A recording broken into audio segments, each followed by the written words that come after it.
Hello and welcome to episode 3 of Tokyo Inklings. My name is CY, also known as Tokyo Station Pens on Instagram. And my name is Jacob, and you'll find me on Instagram at Foodafan. So before we start, Jacob, I'd like to make a correction to something that I said last week. Last week we introduced a exclusive Rialo from Pentanoto that I called Sumebagun no Akari, but I'd like to make a correction to that. The name is actually Sunehagun no Akari. So, just wanted to clear that up and correct that before we start. So, glad to hear from you as always. How's it been? Anything new? Yeah, I'm doing well. I'm tired after a long week. It turns out that working from home is harder than I thought. But not to disappoint Mr. Dowdy, I did go to Maruzen once this week. After lunch. After lunch. In my defense, I did have to go to the office that day, and I actually bought a face mask at Maruzen. So yes, Maruzen now sells face masks. That's the new world we live in. So how about you? I'm good. I received a lot of stuff from China, actually. I ordered from a site called TB Focus, Taobao Focus. You can find them, I think, on tbfocus.com. And I bought these inks that are apparently Sailor lookalikes. So they're in these Sailor-esque bottles. So they're the older vase bottles that you don't really find in the stores anymore. And I bought a series of 24 inks that represent the 24 solar terms. So the solar terms are kind of 24 micro-seasons that you have in East Asian culture.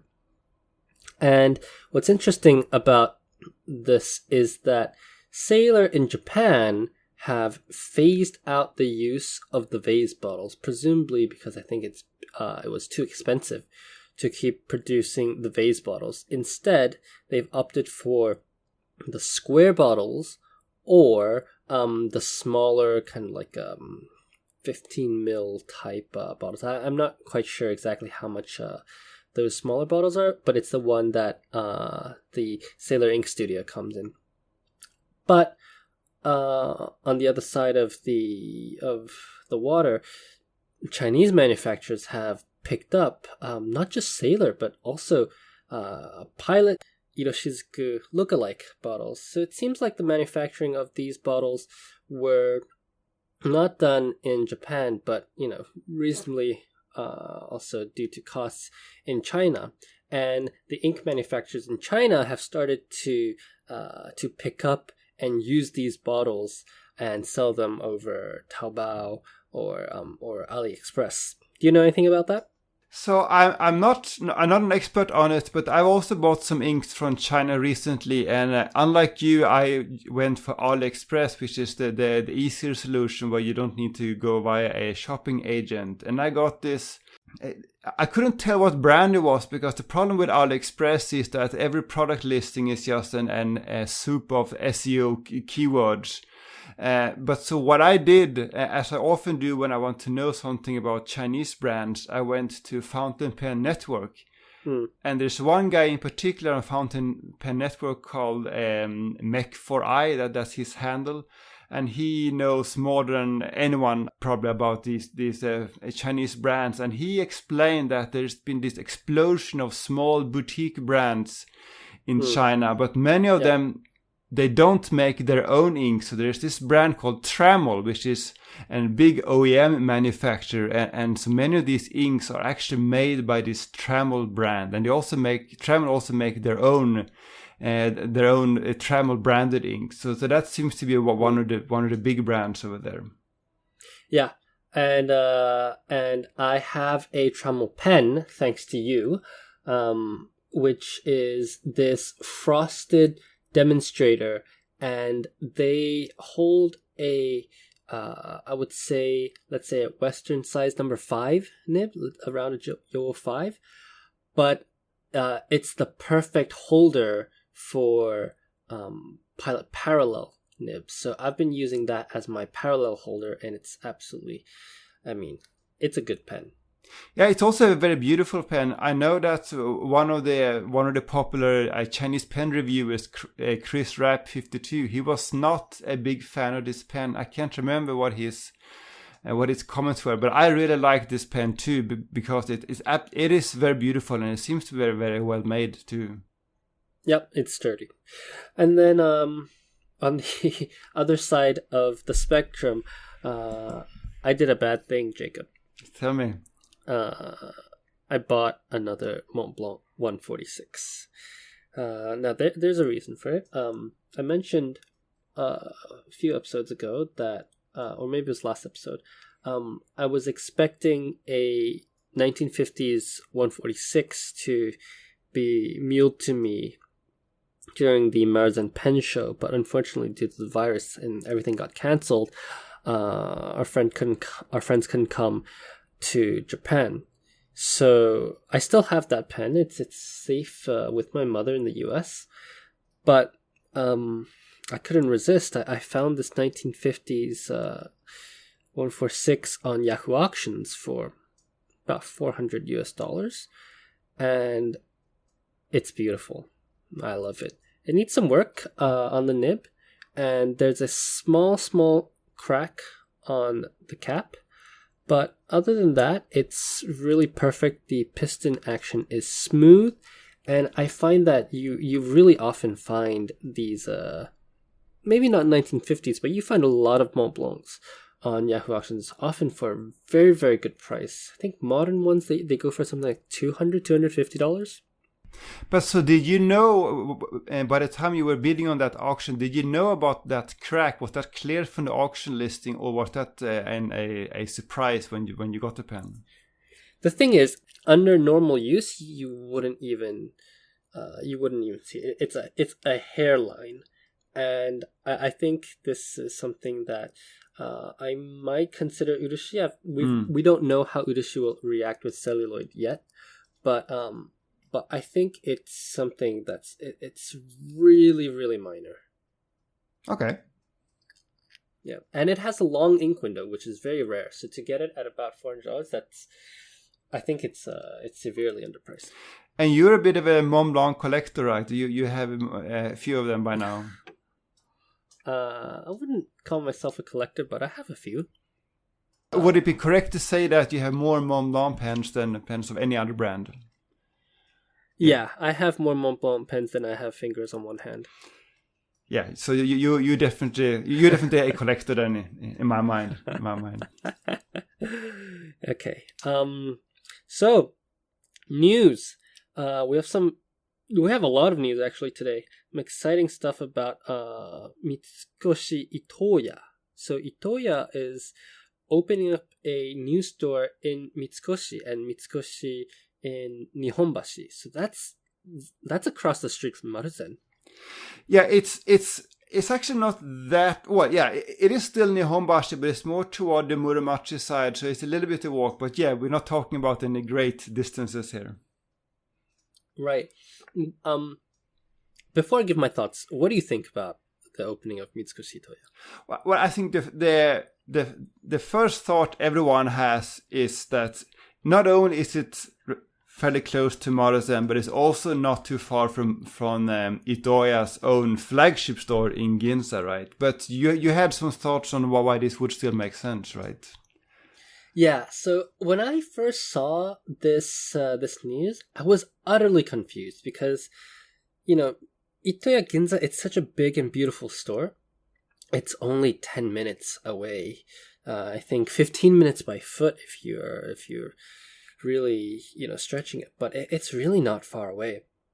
It's a huge space. They have 2 stores there. They have G Itoya and K Itoya.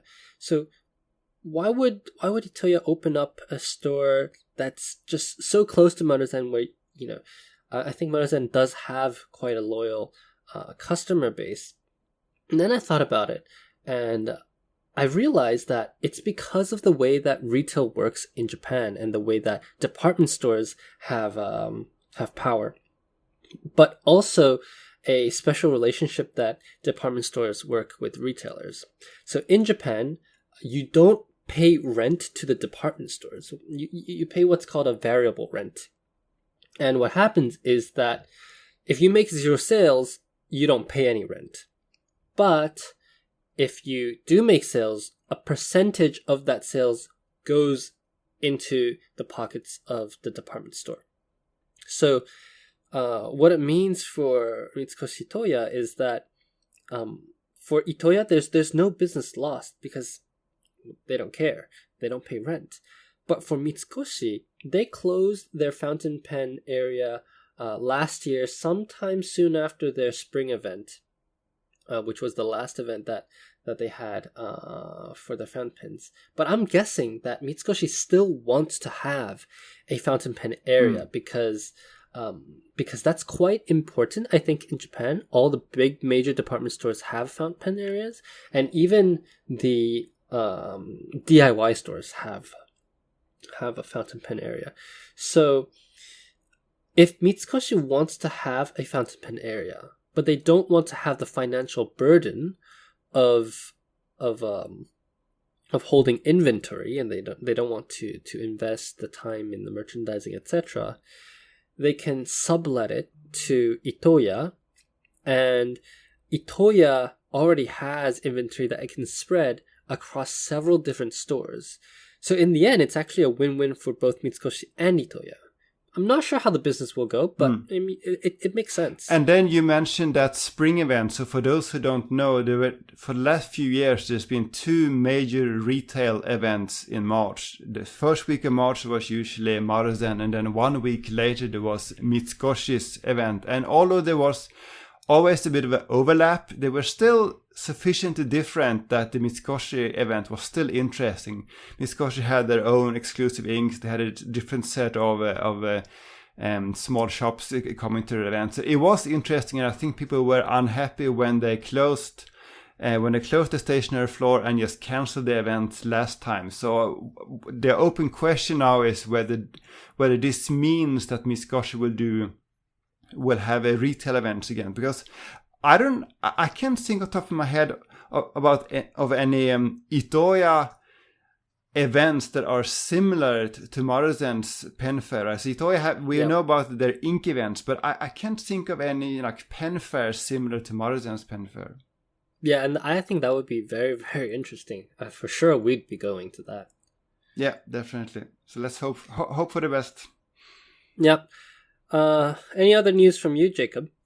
So it was one thing I just saw that is not directly fountain pen related, but so Kuretake, this brand that is known for art supplies and brush pens and so on, they started selling what they call a karappo pen, so like an empty pen. And as far as I understand, this is I can't tell if it's a ballpoint or if it's felt tip, but the idea is that you buy these sticks. They call them ink reservoirs, but they're these sticks made from some soft material, and you dip these sticks in your ink of choice, and it absorbs the ink, and you stick it back in the pen, and now you have your own ballpoint or felt tip pen with your ink of choice. And this makes sense because it ties into another initiative that Kuretake has for the last 2 years, I think, this ink cafe. So Kuretake started doing these ink cafes where you go there and you blend your own inks. And now they also sell their own ink mixing kit that you can do at home. So the extension of that is this karappo pen now, where you mix your own inks and then you can use it not just in fountain pens but also in a ballpoint or felt tip if that's your preference.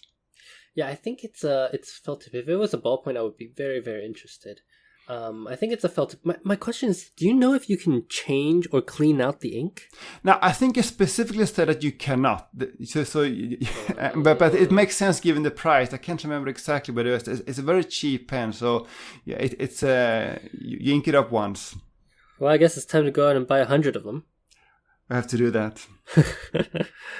Okay. So while we are on the topic of ink, I wanted to talk a bit about ink testing. Yeah. Because that's something I've been doing this week. So I finally started using these Tsubame ink cards. And for those who don't know, Tsubame is this iconic Japanese notebook brand. And they've been around for over 70 years. But last year, they released this ink testing card or ink collection cards, as they call them. And these Tsubame cards, they seem to be very popular here now. You see them on Instagram. You see them in retail stores. So, for example, I'm sure you remember that Marsden used these Tsubame cards to show off the new Penfair Athena inks, for example. And what I like about these ink cards, other than the paper quality, is the fact that they are business card size. And as you know, business cards are just ubiquitous here in Japan. You start a new job, the first thing that happens is that you get a big stack of business cards. And any business meeting begins with an exchange of cards. So we all have a lot of business cards, so office supply stores also have a lot of solutions for business card storage and display. So I went last weekend to my local shop and I got this clear book from Kokuyo with 30 pockets and room for, I think, 180 business cards, or in my case, ink cards. And it's about the same size as a traveler's notebook, so it's pretty compact, and I really like this setup. It's a lot of fun to flip through, and personally I think this is a nicer solution than these flashcards with a ring. But the last part to my ink testing setup is this dip pen. So I've been using glass pens in the past, but I always found the lines to be too thin and too dark. It didn't quite look like I've been writing with a fountain pen. But then I recall this Itoya ink testing event earlier this year, where Itoya had prepared dip pen holders with pilot steel nibs, so the same kind of steel nibs that you have on a Kakuno or a Prera. But I stuck it on a dip pen holder, and that was a pretty nice solution, I think. So, inspired by Itoya, I picked up my old Tachikawa dip nib holder, and I tried to stick a fountain pen nib on it. And I tried a few of them, and I found a Pen BBS bent nib to be particularly good fit. So that's what I've been using for my testing now. And a single dip is actually more than enough to write down, ink brand and a name and scribble a bit. So it's a pretty good solution. And this also happens to be one of my favorite fountain pen nibs. So a nib that I actually use a lot. So it's a pretty good solution. Yeah, ink swabbing and ink testing has been huge in Japan lately, and a lot of people are buying glass dip nibs. So you see a lot more glass nibs in the market, but I just feel like it can't replace the fountain pen nib in the way that it looks and the way that the ink flows. So I think your solution is really quite elegant. Yeah, it seems to work well. And the last thing related to ink testing that I want to talk about are these Tamiya bottles. So when we trade ink samples in Japan, we don't typically use these, plastic 5ml vials. Instead, we use these 10ml square bottles from Tamiya. So for those who don't know, Tamiya is a company that makes plastic scale models like cars and airplanes. Gundams. And Gundams too, yes. And they sell paint for those models too in small bottles. So you're meant to buy the scale model and the paint and paint your own model, right? And if you want to mix your own paint and store it later, they also sell these empty paint bottles in different sizes. And someone realized that those small 10ml paint bottles, the empty ones, are just perfect for ink samples. So this has just exploded now, right? You see them everywhere. You see them on Instagram. You see them on retail stores, and they're pretty good, right? Because they're compact because of the shape. They're square shaped, right? And 10 ml is a pretty good size, and the cap seals very well. So I don't mind sending these in a padded envelope, while if I send these plastic vials, I worry about leakage all the time. Yeah, and Tamiya, they're all sold out of these bottles, aren't they? I mean, I've heard stores say, please, you Ink Numa people, stop coming here. We don't have these bottles anymore. Yeah, I got that treatment when I went for the second time to the brick and mortar store in Shimbashi. It was, I mean, they were friendly, of course, but you could tell that they judged you, are you one of those Ink Numa people? But yeah, they're sold out often in the brick and mortar store. I've had Rakuten orders canceled on me 3 times, actually. But now I finally managed to get enough of these bottles to last for a while. And what I found is that this electronic shop, Yodobashi, they actually sell, they have a lot of these bottles, and they let you buy up to 10 at a time. So I've been buying Tamiya bottles from Yodobashi, so now I have a big stash of Tamiya bottles. 10 at a time, of course. Yes. They don't allow you to buy more. Yeah, and you would never think of buying less. Some of the Rakuten stores, they have like 800 yen shipping, so it doesn't make sense to buy like 2 at a time. Right. Okay, you ready to move on to our main focus of the day? Let's do that. Okay. What we want to talk about this episode is a grind that both Jacob and I like a lot. This is the naginata grind, and I think it's quite, let's say, misunderstood in both the Western market and maybe sometimes in the Japanese market too. What is the naginata for? So my understanding is that it's really for like Asian calligraphy, and specifically to make these 3 fundamental strokes that we talked about in the first episode, to make them as beautiful as possible. And the harai stroke in particular, you want it to have this brush-like look where the line gets thinner in the end. Yeah, and the harai stroke is a stroke where you go from the top right and you stroke down diagonally in a swift motion to the bottom left, and it should start thicker and end at almost even a needle point kind of a tip. So it's something that defines, in my opinion, that is the main stroke that defines a naginata.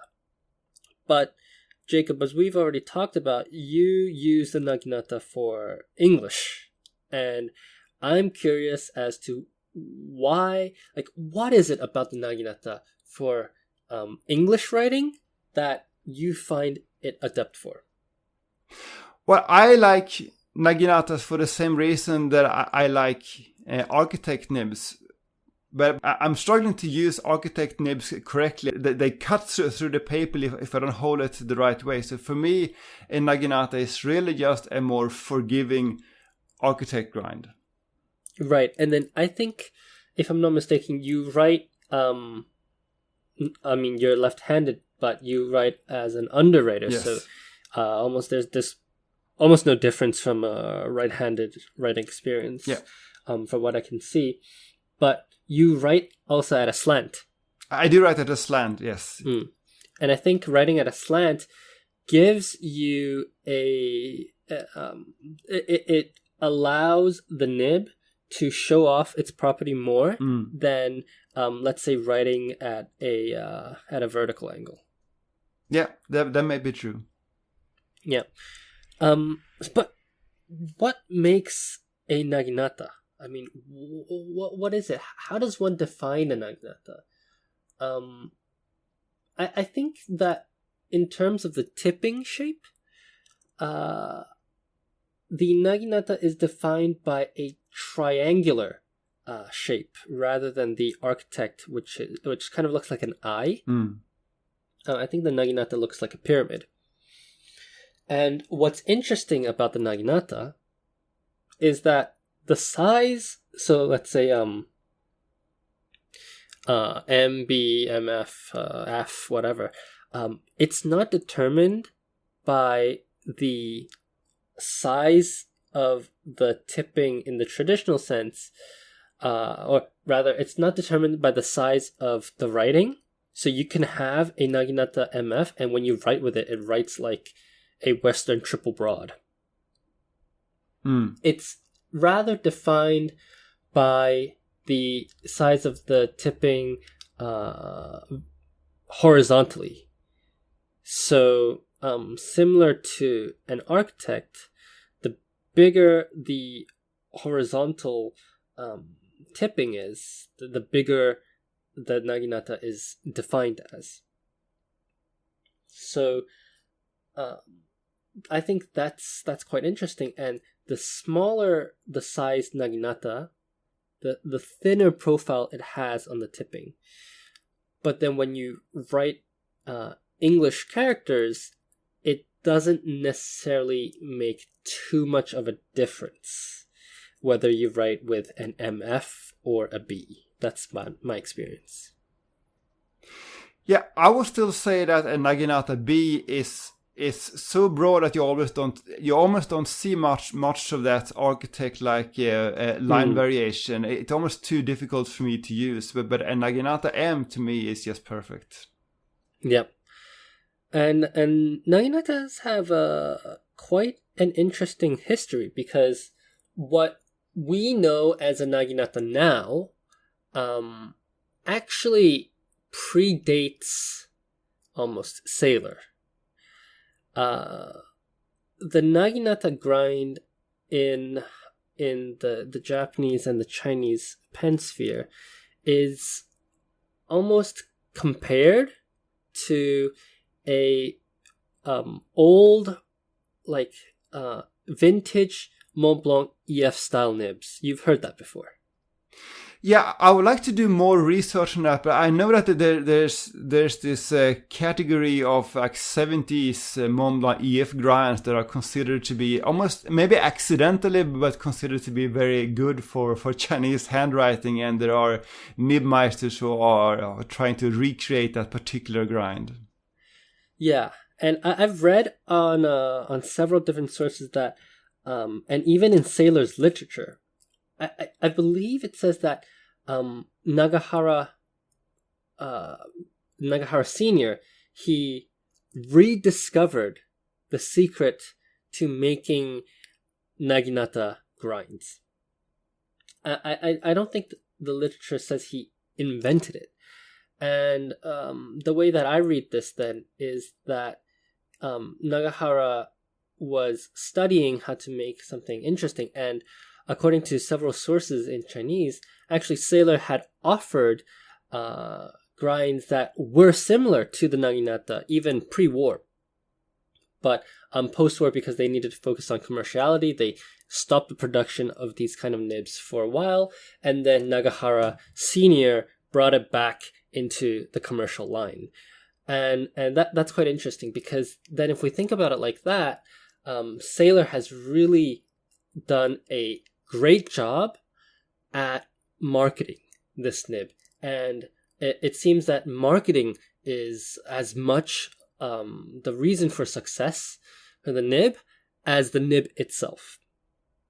Now, there have also been several different versions of the imprints, and I'm not a Sailor collector, and I'm not a Sailor historian, so I'm sure there are people out there that know much more than me. But as far as I'm aware, there have been 3, outside of limited edition things, there has been 3 different versions of the imprints for naginata. The first one is the old Sailor imprint, which has the anchor, and it doesn't have the scroll work, right? You've seen these older style Sailor nibs, which came in both 21K and 14K. And those had naginata variants that were available.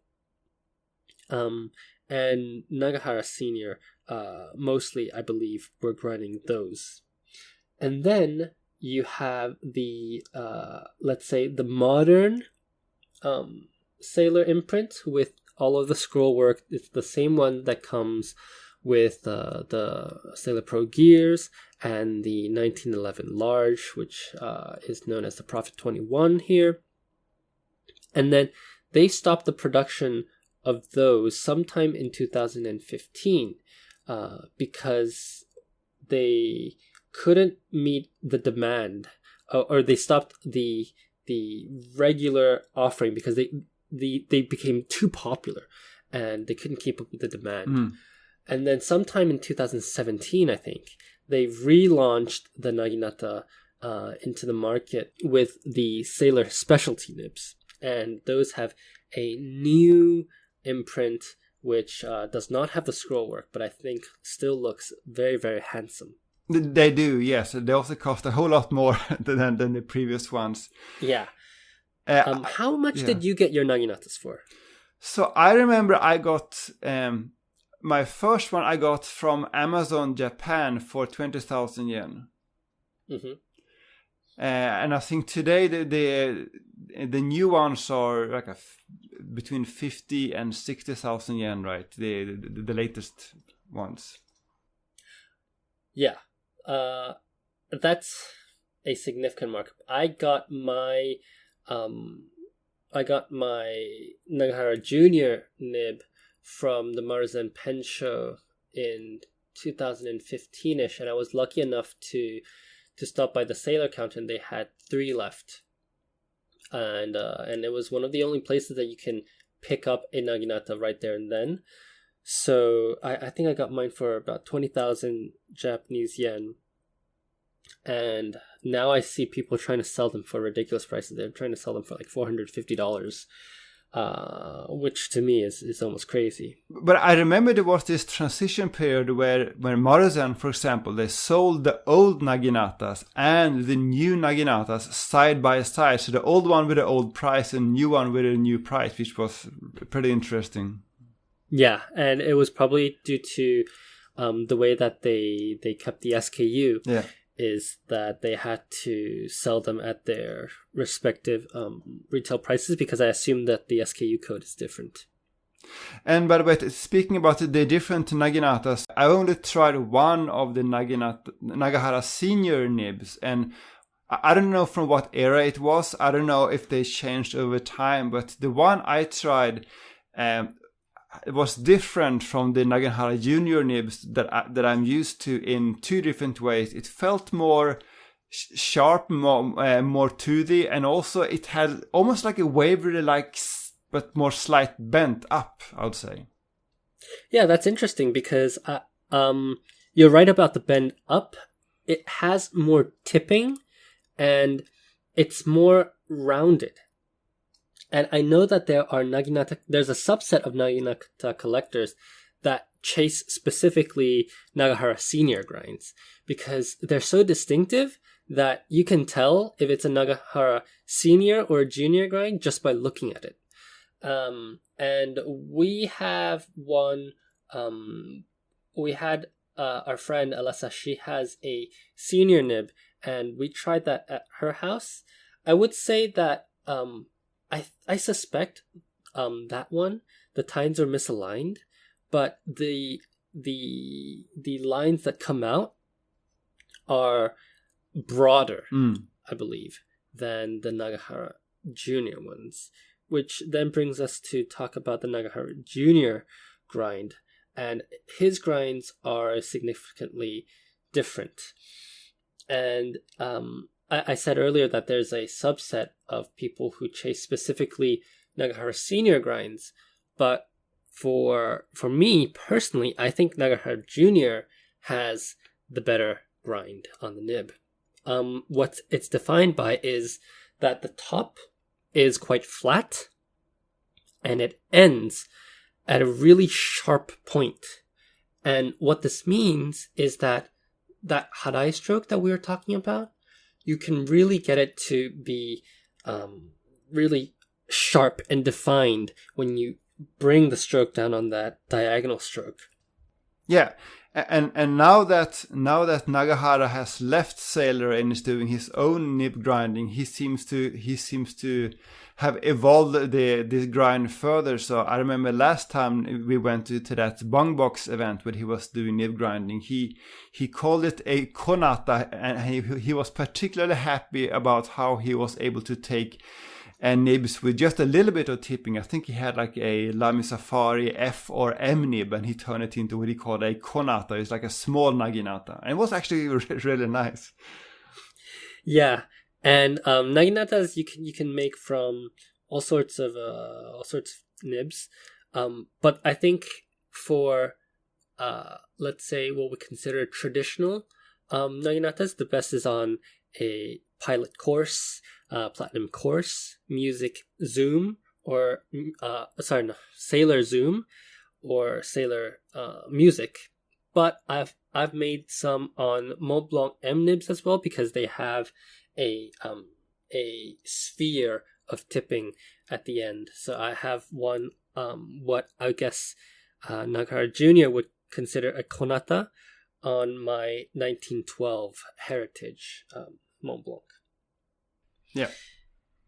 What's interesting also is that we know that junior ground nibs, we know that senior ground nibs, but to the end of Junior's career at Sailor, he wasn't grinding most of the naginatas at Sailor.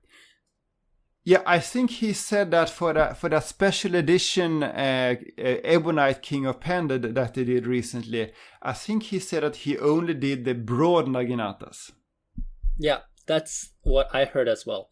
That he did the broads, and that the apprentices would do the MFs and such. And I believe I was told by a retailer that is also true of the new imprints of the naginata. So the more slim, sleek, and the handsome one. Yeah. Do you know anything about other people grinding naginatas? Well, I know that there are some Western nibmeisters who have started doing naginatas. It seems to have started this year, I think. I can't remember which nibmeisters, but there were definitely a few that have started experimenting with naginata togi nibs. Yeah, I think Mike Masayama does a nice naginata. That's what I've been told. I've seen Mark Bacchus do naginata, and I'm sure any nibmeister could do it. But it might take a bit of research on their part to look out for specificities. And I know that a Taiwanese nib grinder,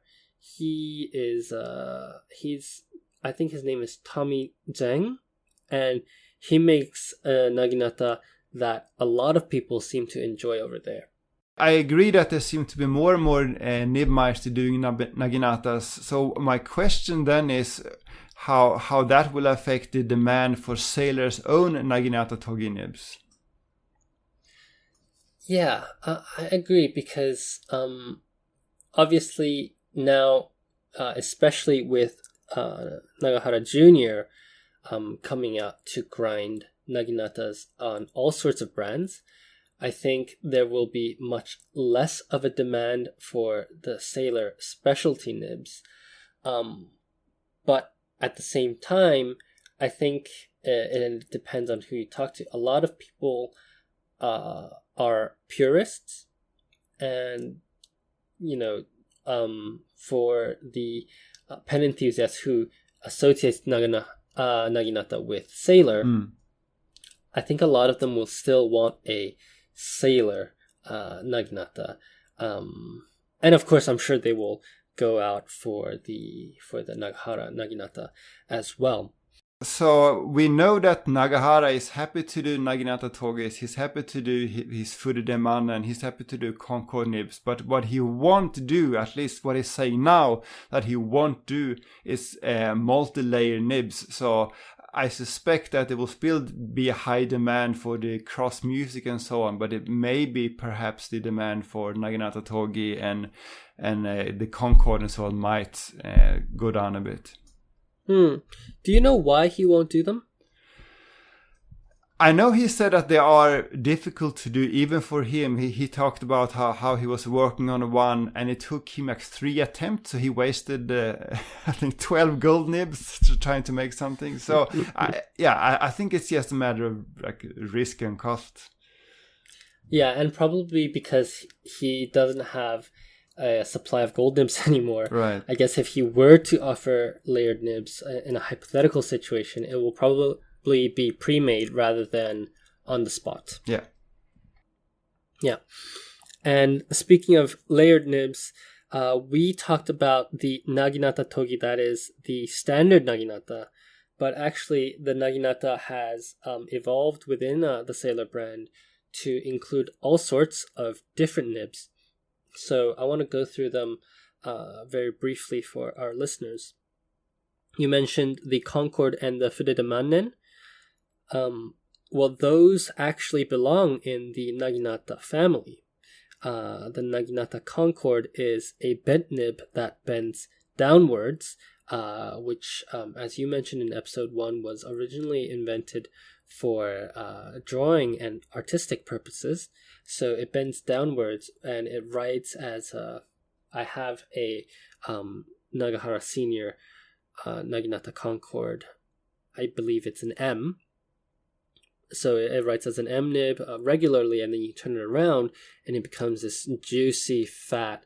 I would say it's almost as fat as like pilot parallel on the reverse. And that gives you really, really cool effects with, depending on the ink you use, it can give you amazing shading, amazing sheening, and the works.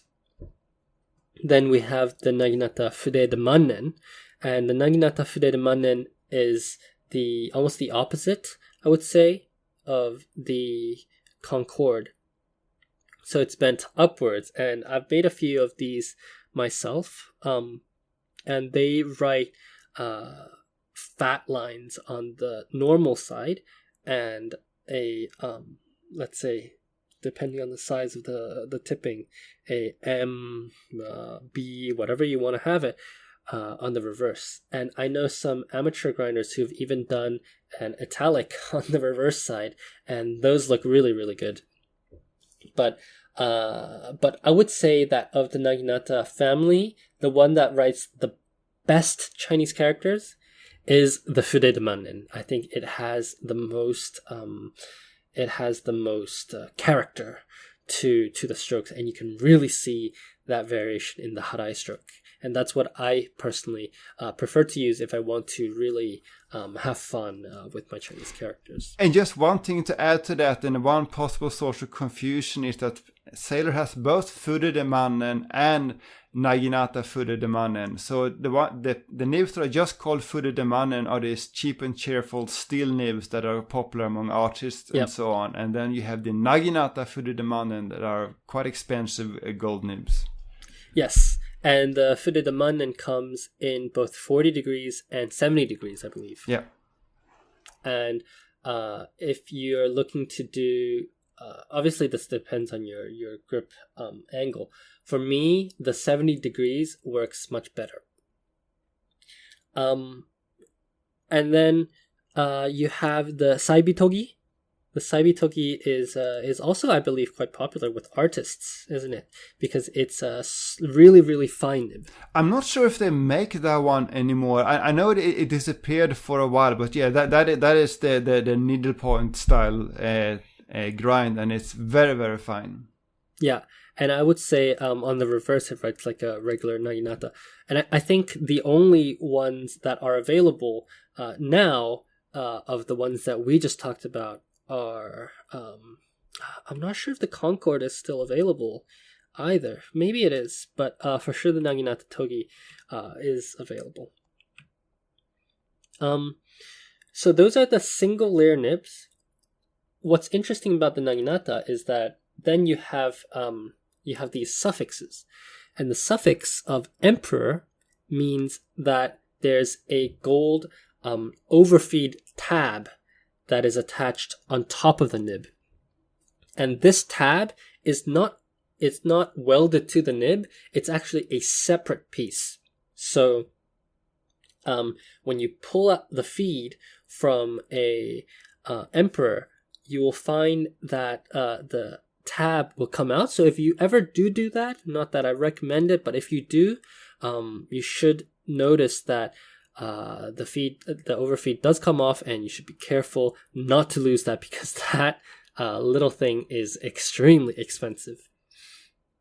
And so you have the standard Naginata Togi Emperor, you have the Concord Emperor, but I believe, as far as I'm aware, there is no Fudedemannen Emperor.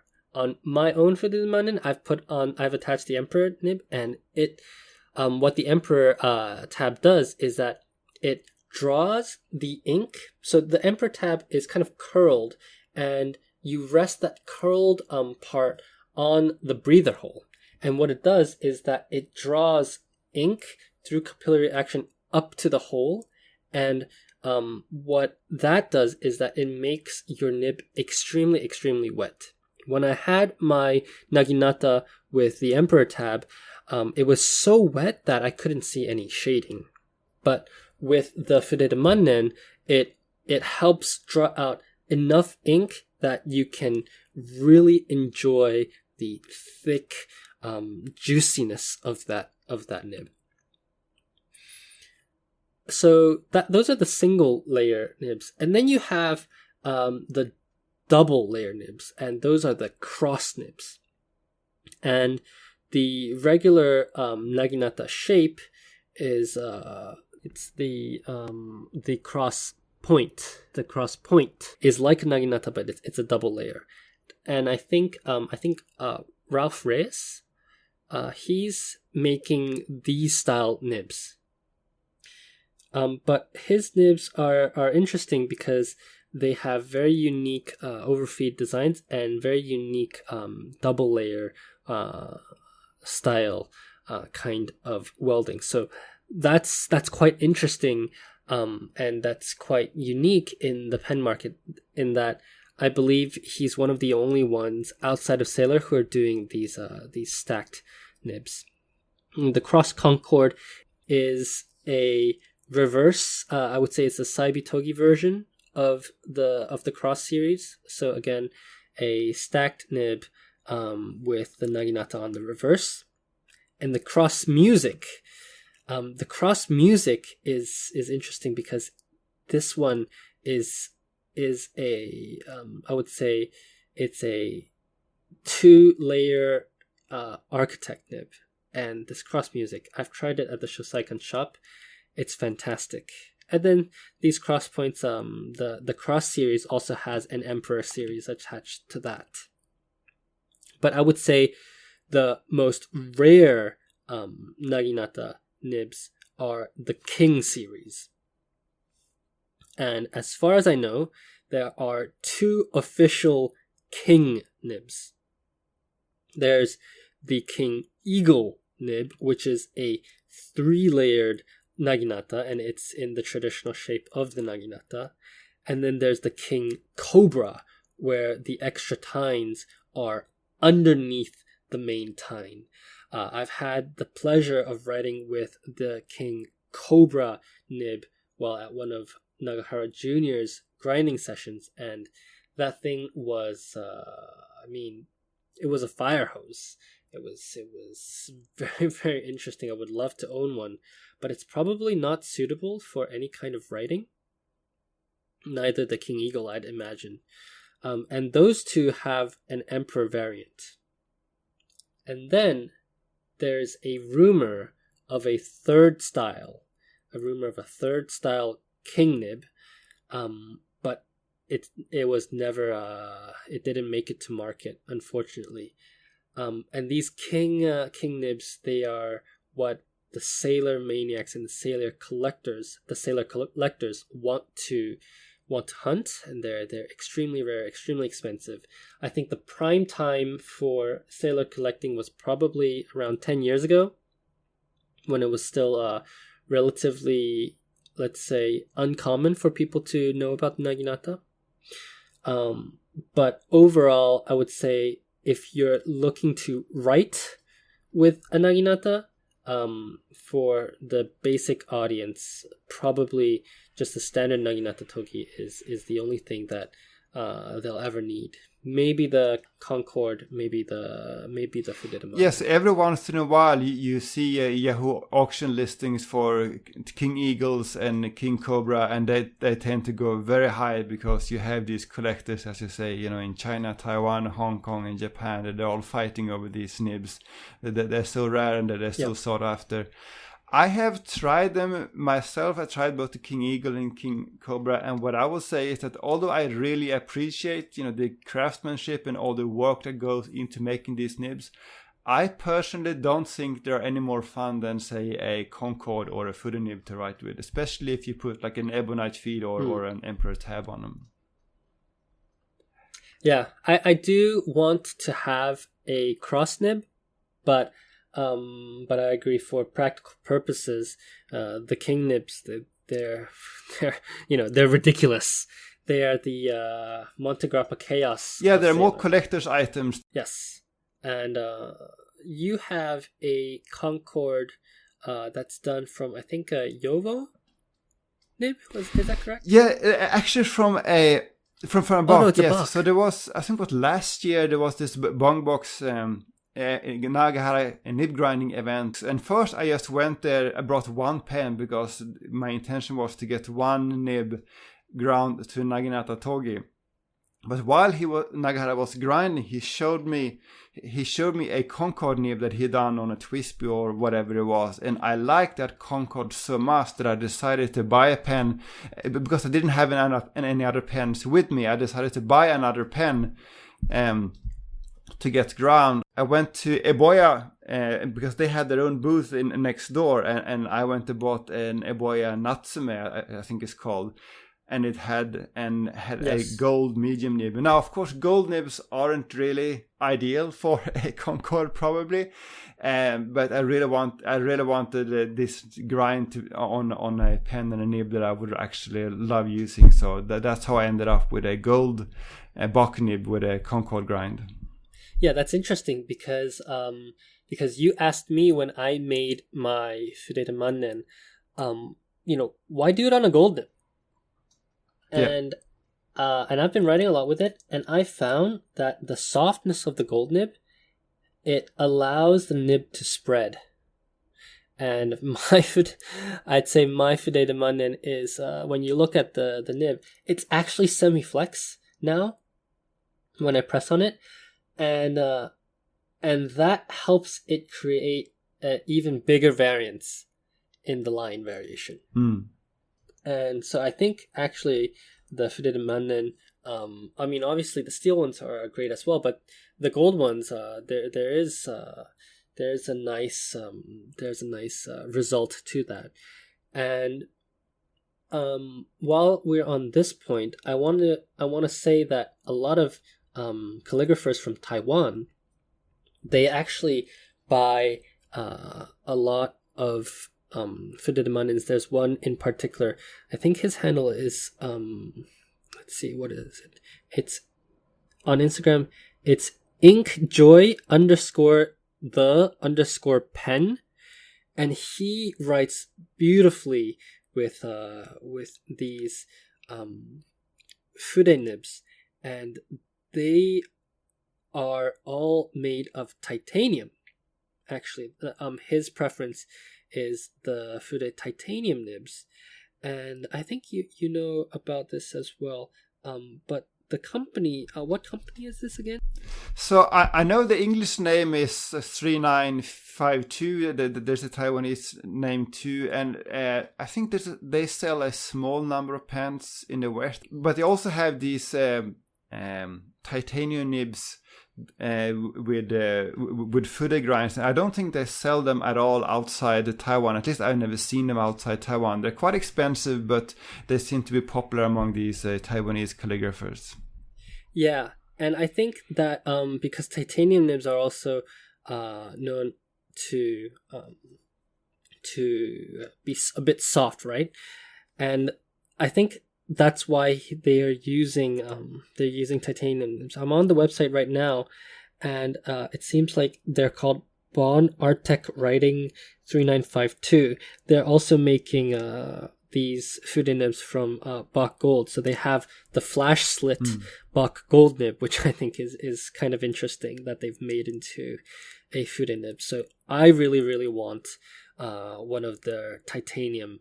I just want the nib. I don't want the pen. Right. But I think they look really cool, and it's something that I want to explore further as well. Yeah, definitely. Okay, and it's that time of the week again for listener questions. So, Inkcat writes from Slack, asks, best underrated Japanese brand that we don't know about yet? Question mark. Right, so I have one brand came to mind here when I read that question. There is this small pen maker in Kagawa in rural Japan called Helico. And Helico made this small batch, I don't know, handmade, I guess. They have a few models, but their most popular model here in Japan is this small pocket pen called Shukuru. And they make them in these beautiful acrylics, usually with a Schmidt or Jovo nib, I believe. And previously, they sold them only on Penhouse and on at events like Tony Lim's events. But now they have started these Instagram drops, Franklin Christoph style drops, and they seem to be popular here in Japan. You see, especially among the Inkunuma people, you see people using these pens. And they always seem popular at these events that we go to. But you don't hear much about Helico outside Japan. Now, one reason might be the price. They're not actually that cheap. I think these small pocket pens begin at 20,000 yen and up for steel nib pocket pens, which is a bit expensive. But I think anyone looking at these pens might recognize the design. Because this Chinese pen maker, Moonman, they came out with this Moonman Wankai pocket pen, I think last year or the year before. And that is basically just a copy of a Helico's pen. So you may have seen that one a lot. I know even US retailers sell this Moonman Wankai, but that is really a copy of Helico's pen. Yeah.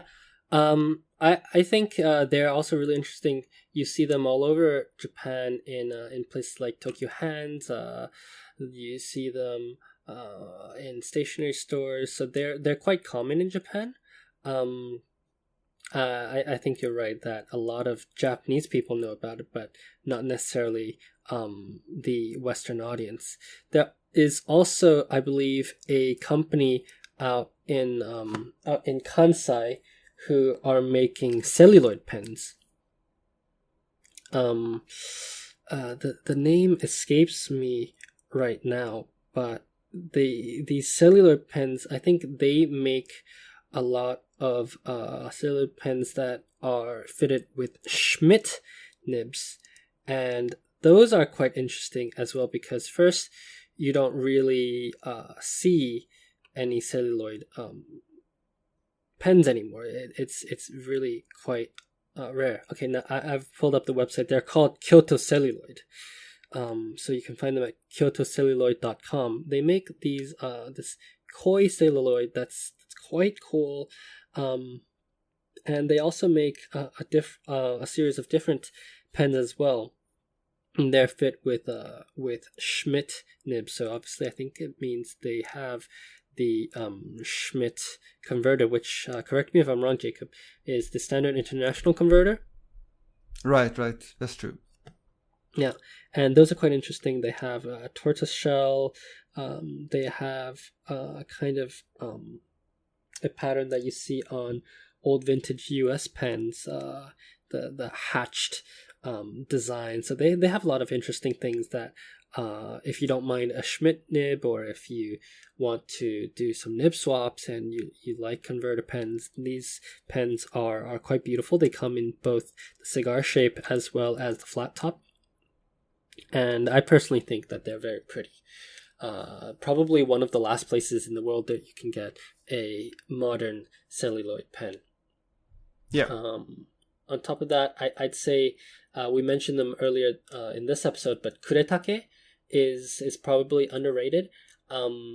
Their pens sometimes are made from interesting materials, such as mine. It's a deer horn pen.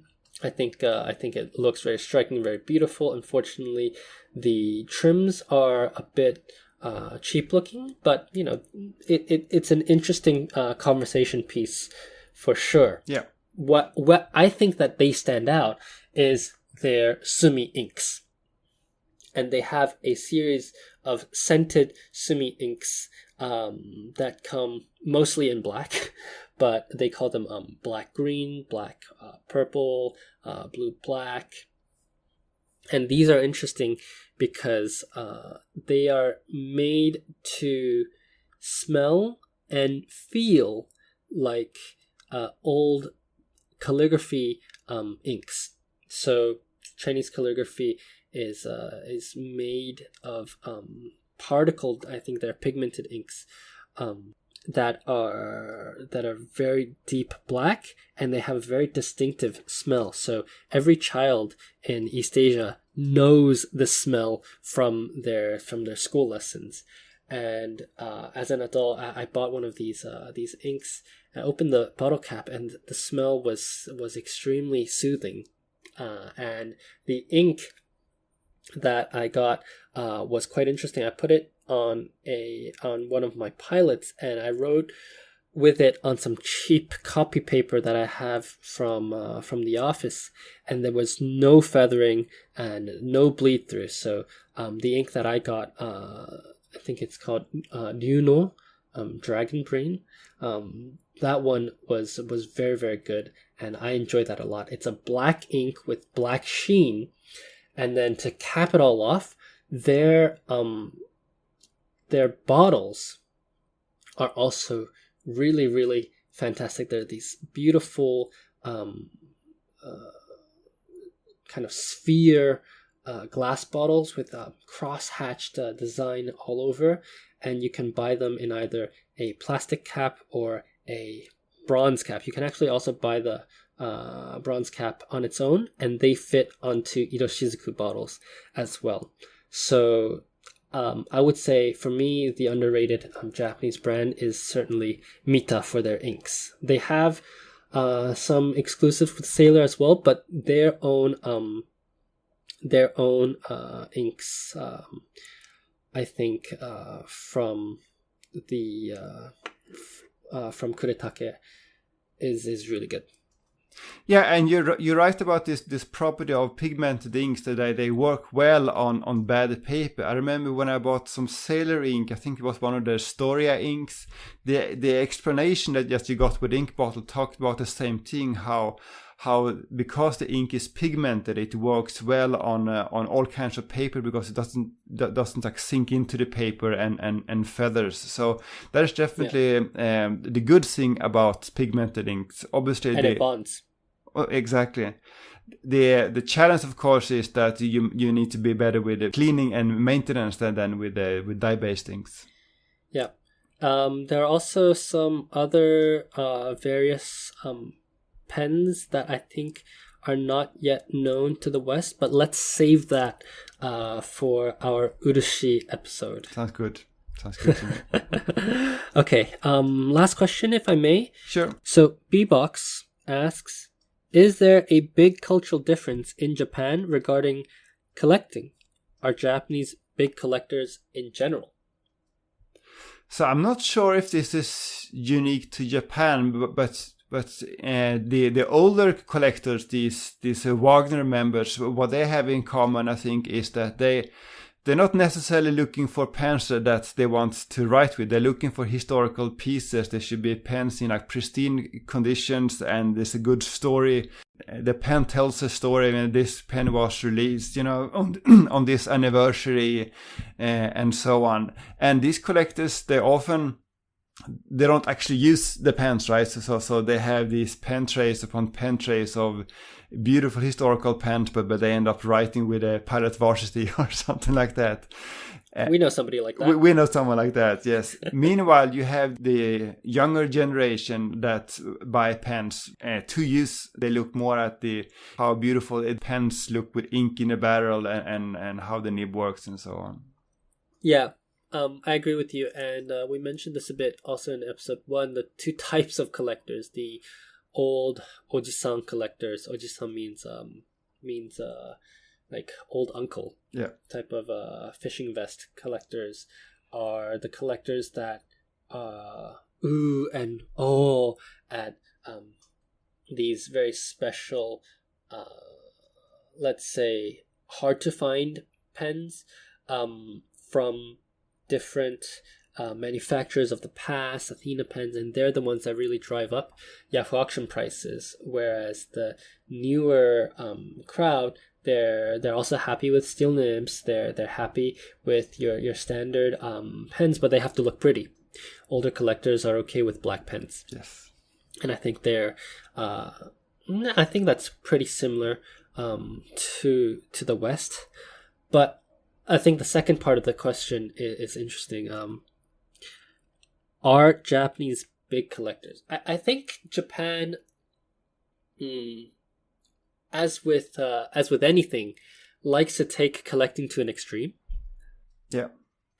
In the sense that if they start something, they want to finish it.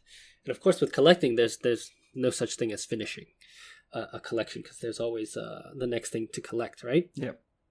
So, there is a collector in Japan, Tsunami-san, I think. Yeah. He has now more than 20,000 pens in his collection. 20,000 pens. I don't think I have enough space for 20,000 pens in my house. And he goes to all of these events. He goes to Marazen's retail event. He goes to Wagner's pen trading. He's always usually first in line, and he's quite aggressive when he's searching for his pen. So he's still very much an active collector. But yeah, he has tons of pens. And he's also known because he wrote the book Fountain Pens of Japan with Lambro. Yes. And then there's also Mr. Pilot. Yes, he's more of a trader than a collector, perhaps, but he seems to own quite a few pens. Yeah, I think he has every single Pilot available, or every single Pilot that made it to market. That's possible. Yeah. So, thank you for your questions. We'd love to hear more from you. If you have the time, please rate the podcast, hopefully 5 stars if you like it. Ask us anything that you want. We have now set up a proper questionnaire, so any listener questions should come in the questionnaire, and it goes into an Excel sheet that Jacob and I can look at easily. So that will really, really help us out. Your questions and your feedback really make this podcast interesting and helps us deliver the content that you would like to hear. Jacob, before we sign off, any shout outs from you?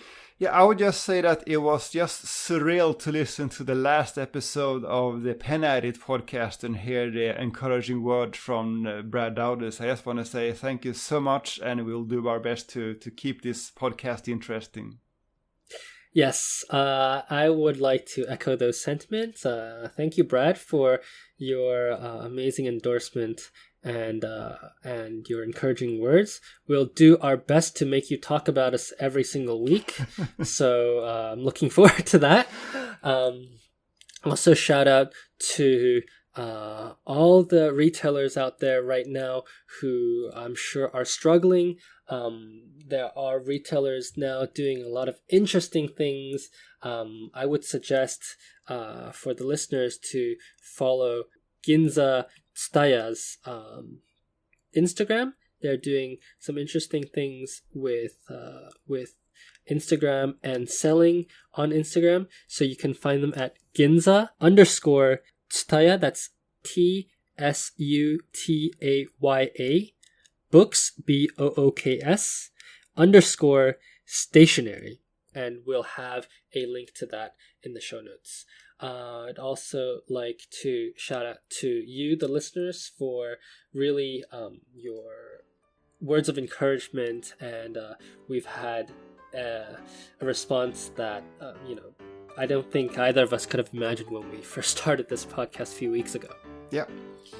And with that, that's episode 3. Thank you so much for listening. You can find me at Tokyo Station Pens on Instagram. That's at Tokyo Station Pens. And you can find me at the Fudefan on Instagram, and I also have a blog at fudefan.com. We'll see you next time. Bye-bye.